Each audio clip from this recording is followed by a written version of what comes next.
Namaha.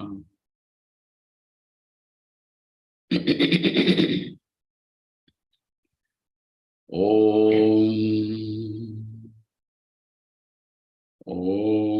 Yo Brahmanam Vidadhati Purvam Yo Vai Vedanscha Prahinoti Tasmai Tam Hadevamatma Buddhi Prakasham Mumukshurvai Sharanamaham Prapadye. Om Shanti Shanti Shanti. Om Namo Brahmadibhyo Brahma Vidya Sampradaya Kartribhyo Vamsharshibhyo Mahadbhyo Namo Gurubhyaha Sarvopaplavarahitaha Prajnanaganaha Pratyagartho Brahmaivahamasmi Brahmaivahamasmi Om Vedantartha Vibhasakaya Gurave Shantaya Sannyasine Nanavadi Nagendra Sanghapavaye Yogindra Vandyaya Cha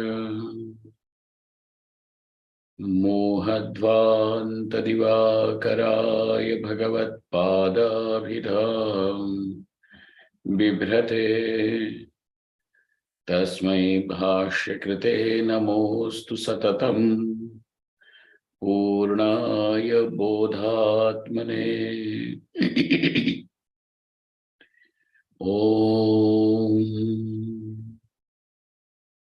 Yasya Nishvasitam Veda Yo Vedebhyo Khilan Jagat Nirmametamaham Vande Vidyatirtha Maheshwaram. Vidyatirtha Maheshwaram.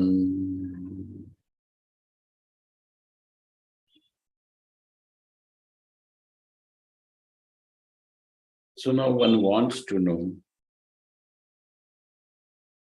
what is the Lakshanam of Jivanmukti. Because the golden rule which should not be forgotten, and that rule is Lakshana Pramana Bhyam Vastu Siddhi. Whenever anything needs to be made evident, proven, there are only two ways of doing it. Two ways in the sense, these are the two things that are required to make anything evident. Lakshana and Pramana. Lakshana means a definition which is free from the defects of faltering, of error. And Pramanam is the means of knowledge. When endowed with these two things, the knowledge is bound to take place. When endowed with these two things, anything will become evident. And therefore, in asking what is the Lakshanam of Jivanmukti and what is the Pramanam, how have you known that something like this exists? What has allowed you to know? So there is a demand of what is that means of knowledge through which you have known And therefore, Kimva Tatra Pramanam. Kayam Jivanmukti, the first question is asking for Lakshanam. The second question is asking for Pramanam. Now, even if something is defined and something is proven, we need to know how can that be attained or accomplished. That there is one such accomplishment, and it is not an utopian idea, because a lot of people float in spirituality like space cadets with the strangest ideas.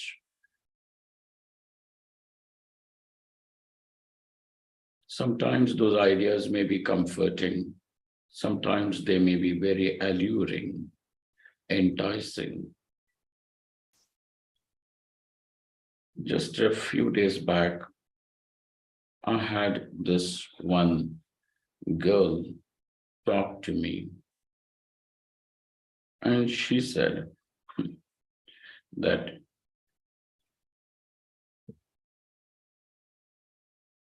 I'm in love with some boy, and I feel like this is pure love like Radha and Krishna.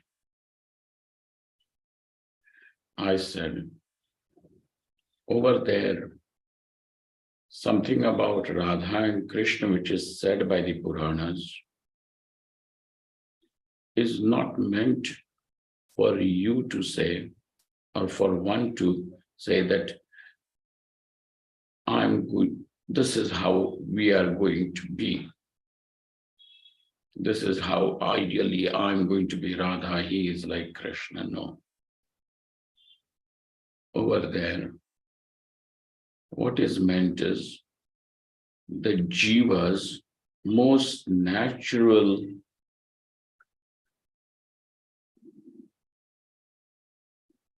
love is for Paramatma, and when it expresses, it is devotion. When that love is distributed or is scattered in the world of beings and names and forms, it is only attachment.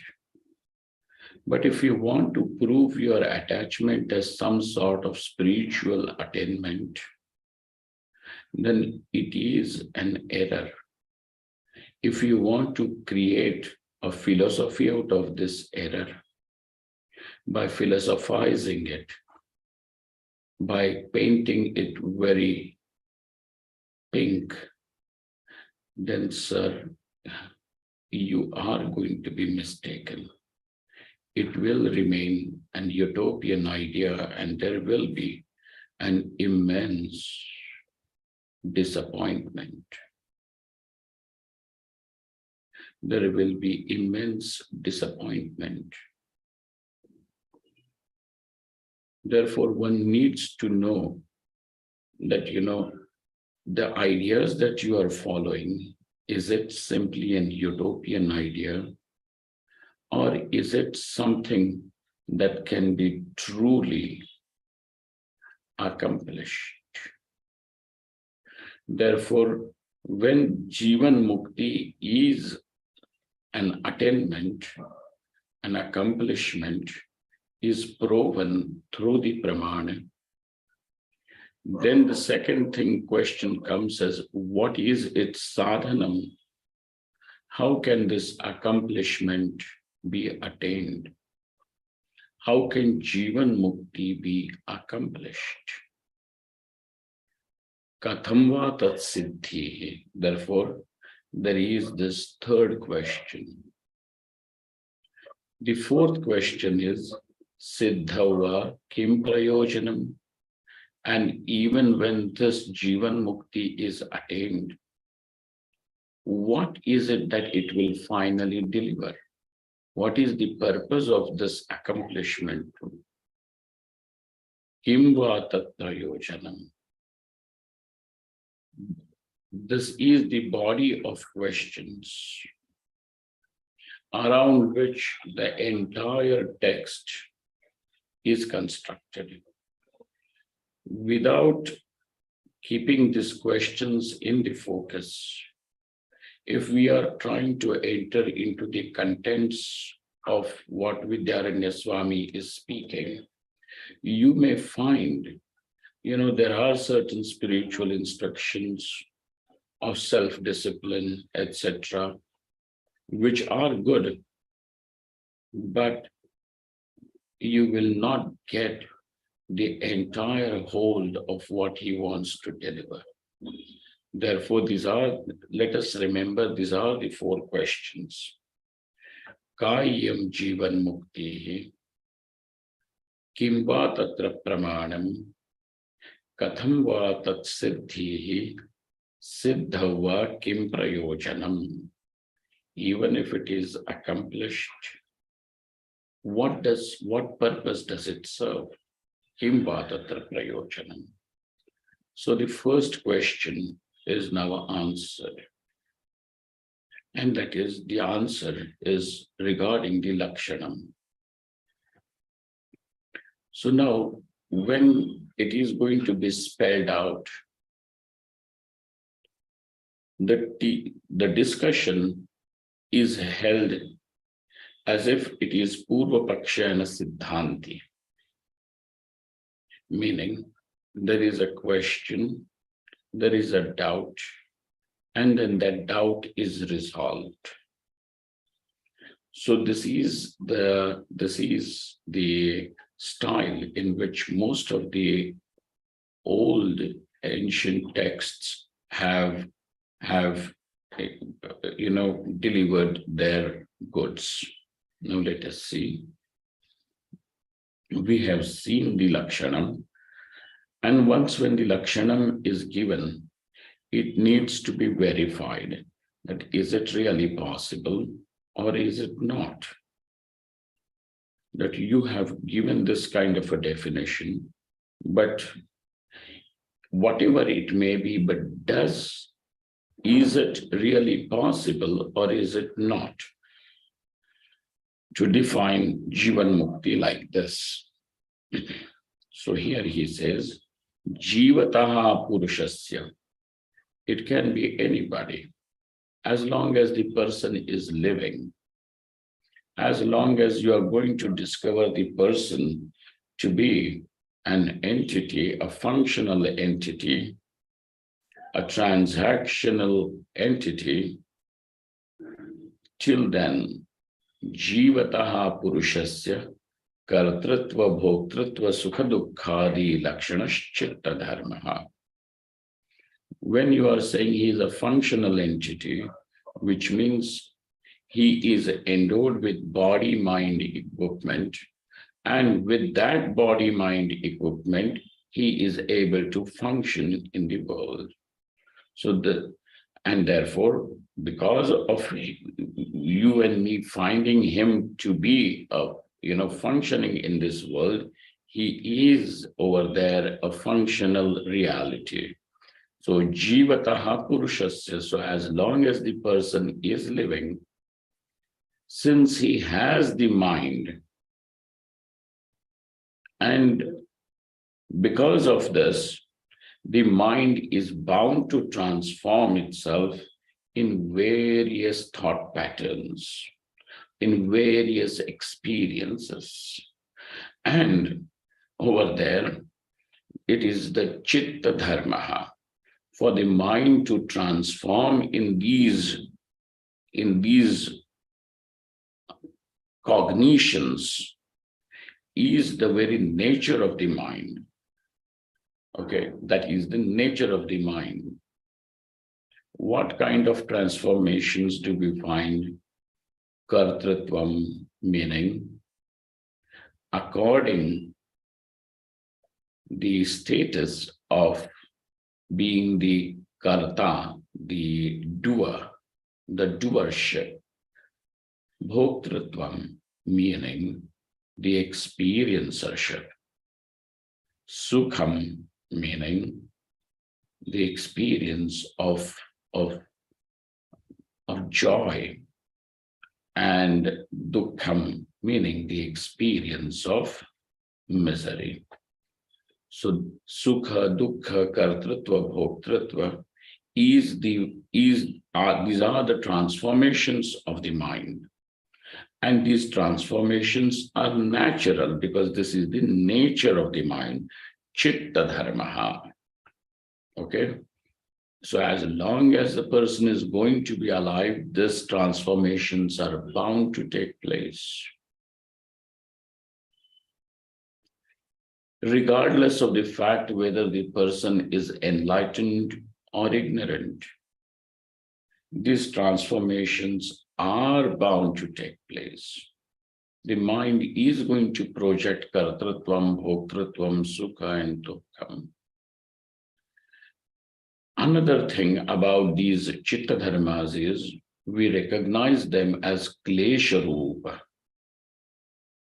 Klesha rupa means afflictions. Kartritvam, bhoktritvam, these are afflictions.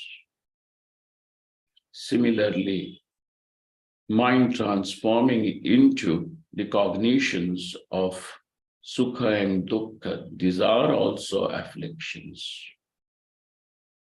But Swamiji, how can sukha be called as affliction? Sukha is also an affliction because with every experience of sukha, it makes you addicted. Having had something delicious to eat, it leaves an impression that you want it again. You want it to be repeated. You want it to continue. Thus, it already is creating the background for misery. And therefore, it is also an affliction. And dukkham, it need not be said, it need not be explained or justified that dukkham is an affliction. So therefore, these are the chitta dharmas. And for whom are these the chitta dharmas? We find them in a person who is living.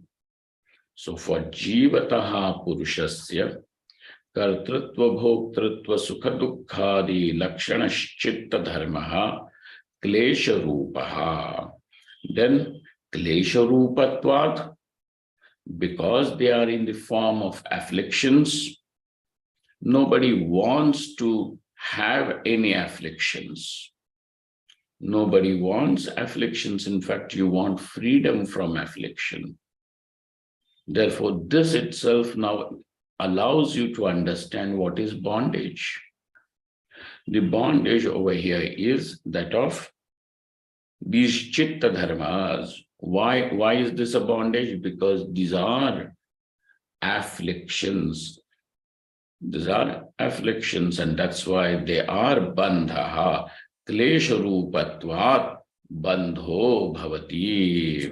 So this chitta dharma is bandha rupa. Tasya nivaranam jivanmukti. To be free from these afflictions, disturbances of the mind,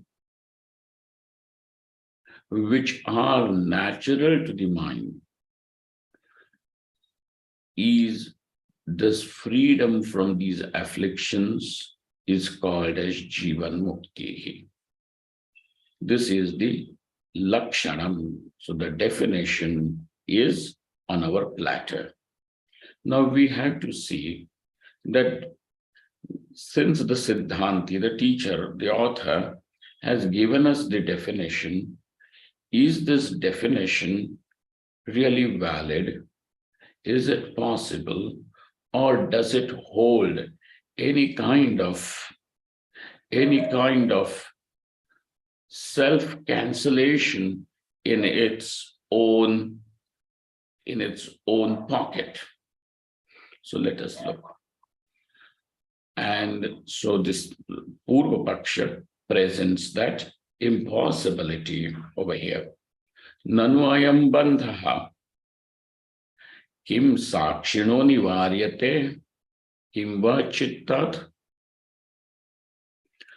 Sir, for whom does this bandha exist?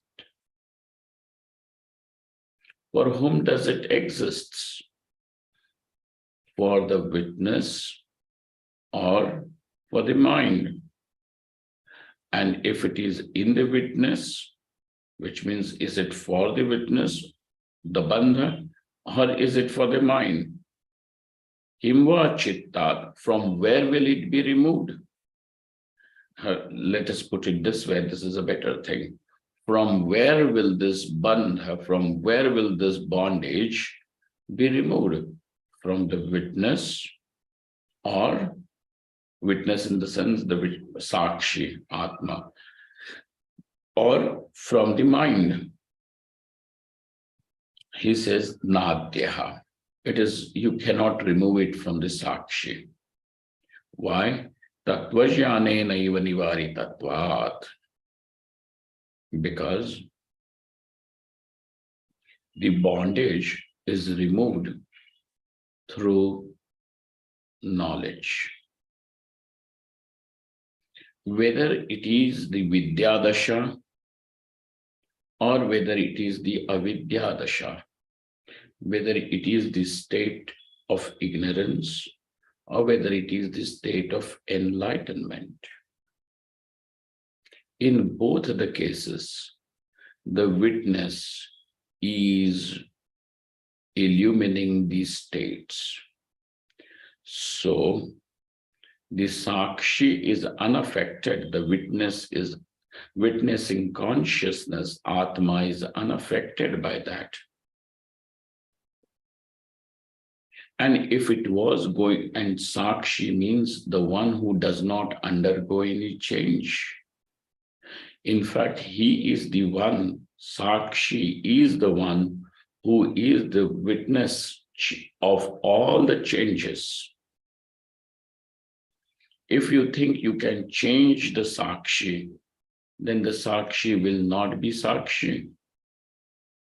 And we all know that the bandh, the bondage, is removed by knowledge. And therefore, it is not in the sakshi that the bondage is.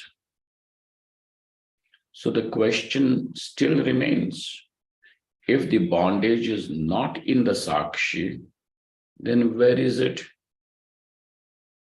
If the bondage is not in the sakshi, then where is the bondage? So we have two options over here. That the bondage would be in the, if you were to say it is in the witness, or is it in the mind from where the bondage needs to be removed? So the first option, that you cannot say that it is in sakshi, and therefore now naturally parisheshat, what is left, you choose that the bondage is in the mind. And if you're going to say that the bondage is in the mind, then the Purva Pakshi says that the second option is also not possible. To remove the bondage from the mind is also not possible. To free the mind from these afflictions is not possible. Nadvitiyaha. It is not nadvitiya. Nadvitiyaha. It should be asambhavat, because it is impossible. Why, sir, are you saying it is impossible? So the doubting person or the Purva Paksha makes his position clear. He says, यदा तु जलाद्रवत्वं निवार्यते वह्नेः वा उष्णत्वं तदा चित्तात् कर्तृत्वादि निवारण संभवः. If you are able to free the water from fluidity, dravatvam, if you can take away the fluidity from the water, or if you can take away the heat from the fire, then we will agree that you will be able to take away kartrutvam, bhoktrutvam from the mind. Okay.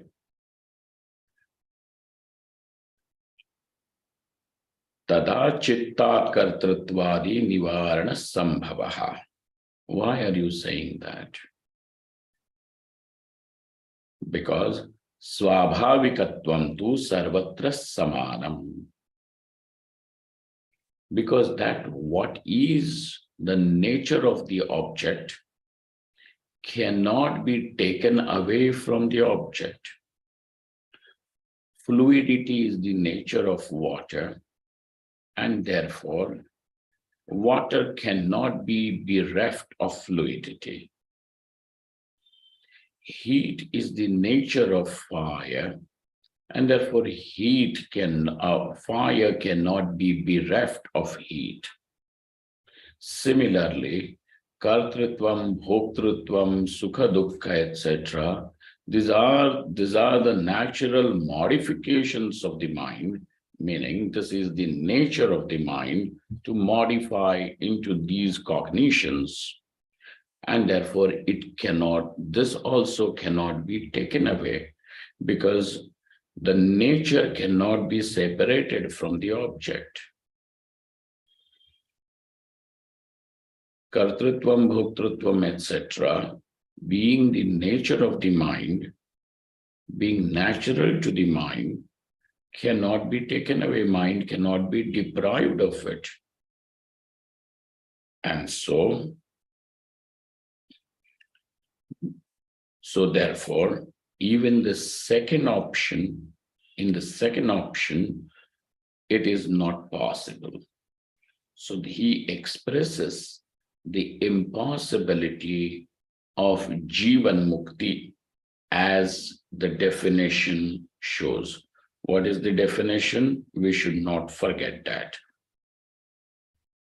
Jivataha purushasya kartrutva bhoktrutva sukha dukkhadi lakshanaschitta dharmaha klesha rupatva bandho bhavati tasya nivaranam jivanmukti.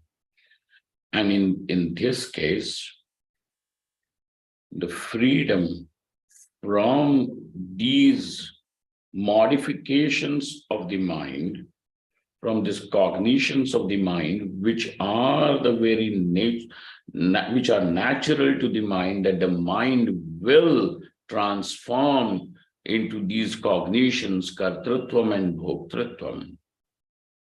If the eyes are open, you are bound to say, or you're bound to say that I am experiencing colors and forms.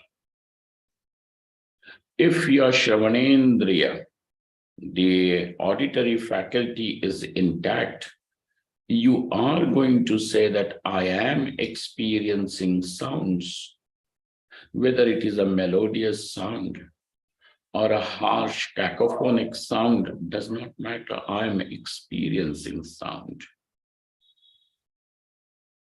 And because now there are samskaras also, that certain things are bound to make you happy, certain things are bound to make you unhappy.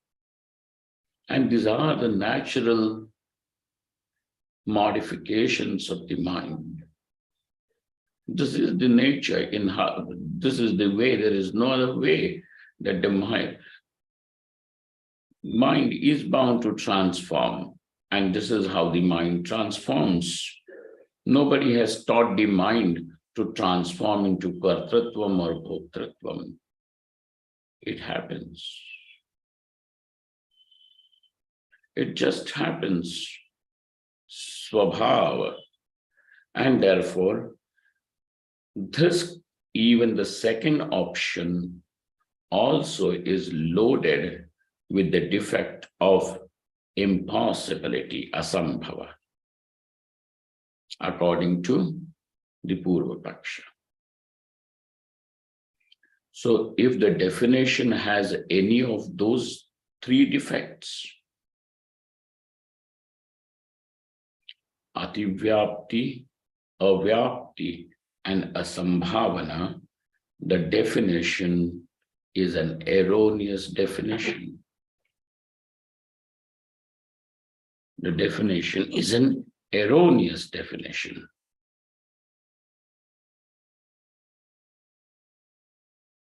And erroneous knowledge is not knowledge. Erroneous knowledge is only an error. Therefore, now, by expressing this asambhavana, Purva Pakshi has expressed that such Jivanmukti cannot exist. There is nothing like Jivanmukti as you have defined. And if it is not, it is only your utopian idea, like you riding an unicorn. And so, now the teacher replies and he says, Maivam. Sir, don't say that. It is not like this. Then how is it? Atyantika nivarana sambhavepi abhibhavasya sambhavat. So we do say that in our definition we have said it is the swabhavika.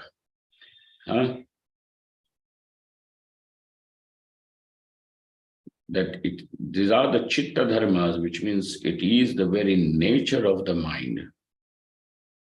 So we only have told you that it is the nature of the mind.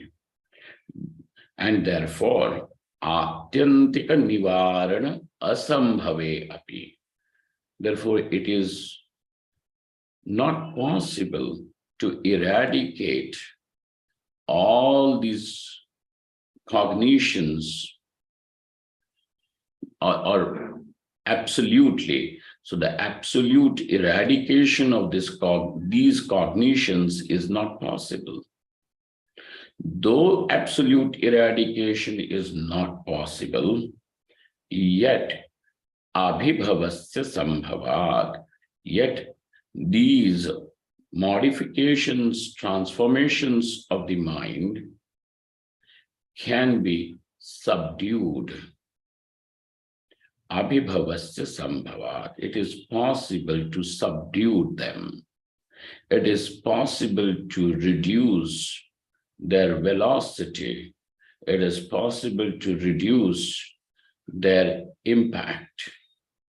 And so, abhibhava is sambhava. And he gives you the example in the same way. I mean, he explains this fact, the Siddhanti explains his point by continuing the example the Purva Paksha had presented. The examples that the Purva Paksha had provided had got these two things: the water, the nature of the water, and the nature of the fire. So now let us see there. Yatha jalagata dravatvam mrittika melanena abhibhuyate vanhehe aushnyam manimantradina tatha sarvashcha chitta vrittayo yogabhyasena abhibhavitum shakyante. Now we know that the water, though is fluid and hence will flow, yet if it is mixed with clay, the moisture can be retained, the water can be retained. And this retention means that by arresting the fluidity of water, the water is retained in that mound of clay, wet clay. So jalagata dravatvam mrittika melanena, by mixing it with mrittika in mitti, in the clay, it is possible abhibhuyate. Now the water has not lost its fluidity. The nature of water is to flow, to be fluid, yet it is arrested. Now the water is not flowing. The moisture is retained, the water is retained. So what has happened over there in that case by mixing the clay with it? The fluidity is subdued. The fluidity is subdued. Mrittika melanena abhibhuyate. Vannehe aushnyam.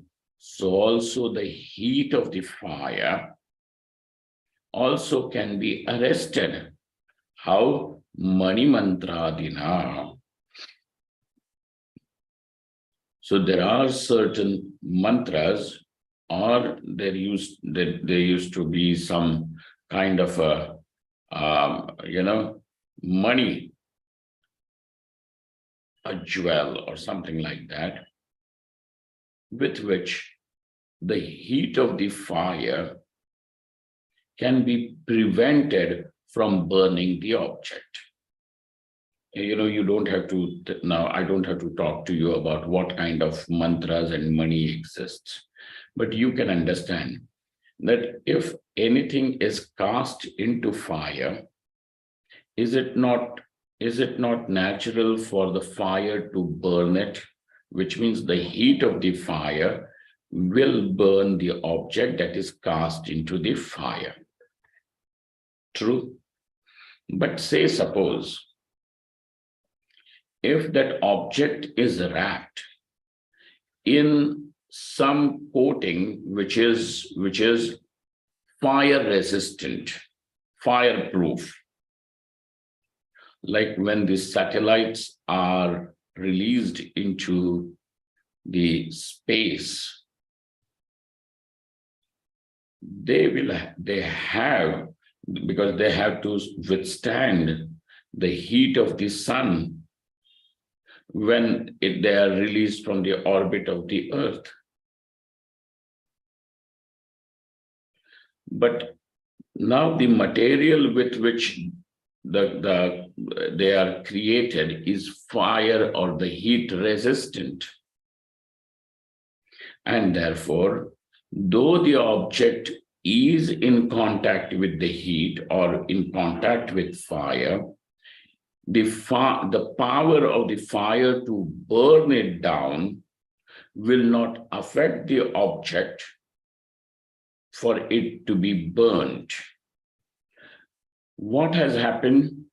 That means now, due to that covering, the power of fire, the very nature of fire, is as though arrested, because it cannot affect. And therefore, avannehe aushnyam manimantradina tatha sarvascha chitta vrittayaha. So now the example about subduing the nature of the object. So the water has not lost its nature of fluidity, or the fire has also not lost its nature of burning the object. Only what has happened in both the cases, that their nature is the nature of the water to flow is as if arrested. The nature of the fire to burn is as though arrested, is subdued. So now it is possible, so something can be the nature of the object, yet it is possible to subdue the nature of the object. Abhibhava is sambhava or not? You are saying it is impossible, but we are saying, we agree that that object cannot be become devoid, totally, absolutely bereft. Can be, the nature can be eradicated from that object. It's impossible, otherwise that object will not remain that object. Yet, what are we saying now over here?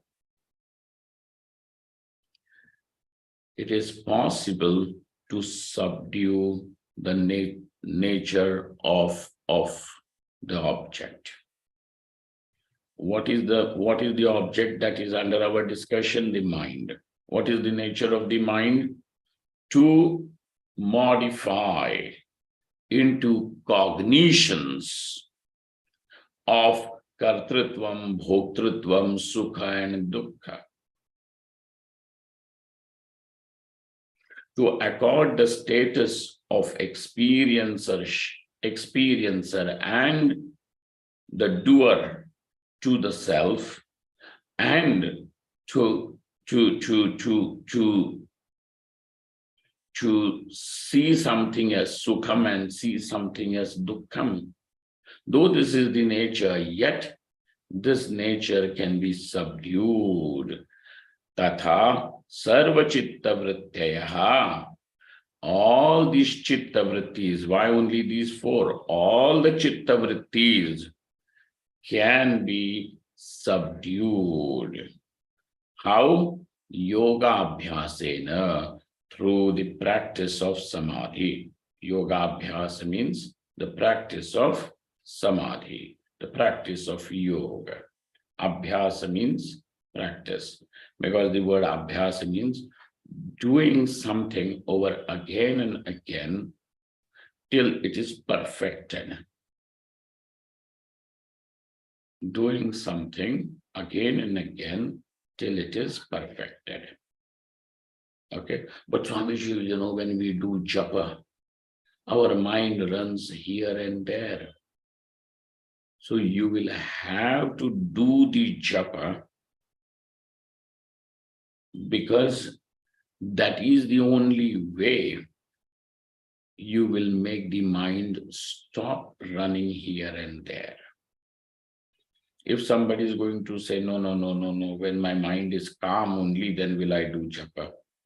No, this is not the thing. When I'm feeling good and I'm feeling happy only, then will I do japa. No, whatever may be your feeling, do your yoga abhyasa, and that will cure the problem. So yoga abhyasena.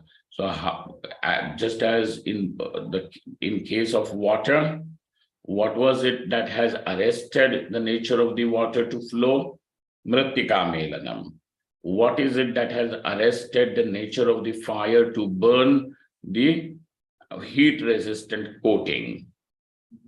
Like that, what is it that will arrest the nature of the mind from constantly projecting the cognitions of kartrutvam, bhoktrutvam, sukha dukkha, etc. is yoga abhyasa. Yoga abhyasena abhibhavitum shakyante. And therefore, tasya nivaranam jivanmukti. We have not said that it is absolute atyantika abhava of these chitta vrittis is called as jivanmukti, is not what we have said. So the definition that we have provided is simply saying the freedom from these modifications of the mind is called as jivanmukti. Is there freedom or not? of course, there is freedom. Is it absolute freedom? It is not absolute freedom, but yet it is freedom. And this, therefore, this freedom is what we call as Jivanmukti. And therefore, the definition that we have provided is a faultless definition. So thus, this being the faultless definition, up to this point, the definition is free from the defect of asambhava. Okay? Is free from the defect of asambhavana. All right? So we will stop over here with our definition of Jivanmukti. And we will meet again to study further, because the Purva Paksha is going to raise yet another question. And that question is that such abhibhava, the kind of abhibhava, the subduement which you are talking about, is also not possible. He is going to raise the doubt of impossibility with regard to the subduement also. We will see this when we meet next, and how the reply is given to remove this doubt.